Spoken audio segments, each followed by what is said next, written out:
Today on the Grill Top Experience, we're going to make pork tenderloin. We're going to do it 2 different ways, so why don't you come along and cook with me.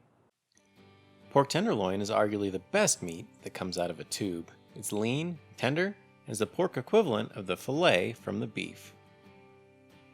You may be surprised to open up this package and find 2 tenderloins instead of 1, but this is good news because it means it'll cook twice as fast and allow me to show you 2 different recipes. Trim the tenderloin and remove any silver skin or extra fat on it to avoid any chewy bits. Now remember, it's okay to leave a little bit of fat since it's such a lean cut.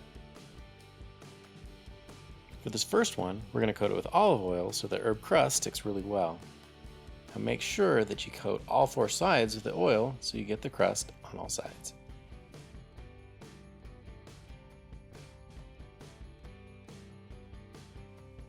Next, coat the meat with a mix of herbs and spices.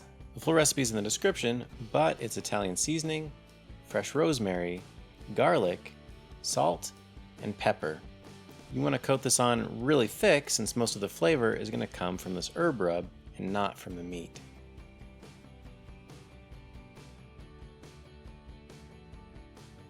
Finally, wrap the tenderloin in plastic wrap and put it in the fridge for a couple of hours to let the flavors mix together.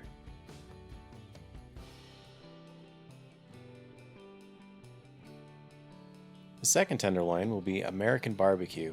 Coat it with some yellow mustard to help the rub stick, and then sprinkle on your favorite pork rub.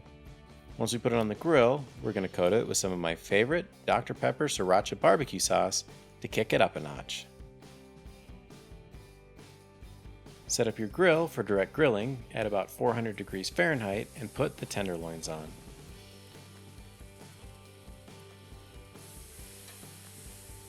This is where we coat the barbecue tenderloin with our Dr. Pepper barbecue sauce.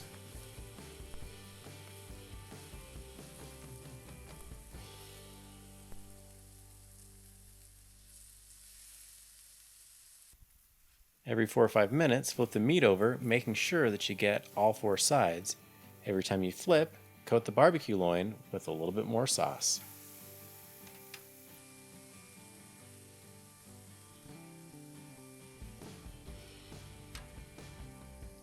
Once you've browned all 4 sides, put the meat on the top warming rack. If you don't have one, turn off the burners on one side to keep the meat out of direct heat. Now, this is a good time to check the temperature of the meat, and we are aiming for 145 degrees Fahrenheit. Once it's reached that temperature, we're going to wrap it up in foil and let it rest for 5 to 10 minutes before slicing.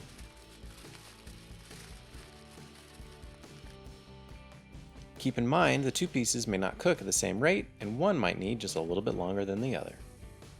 Slice the meat on a slight bias to create slices that are slightly larger than the diameter of the meat, and serve them right away before they dry out. At my house, the herb crusted tenderloin was absolutely our favorite. The barbecue one was good, but the herb crusted one was fantastic. So try it out for yourself. If you like this video, go ahead and share it with a friend. If you want to see more videos about grilling, smoking, and cooking with fire, hit subscribe because there are more videos to come.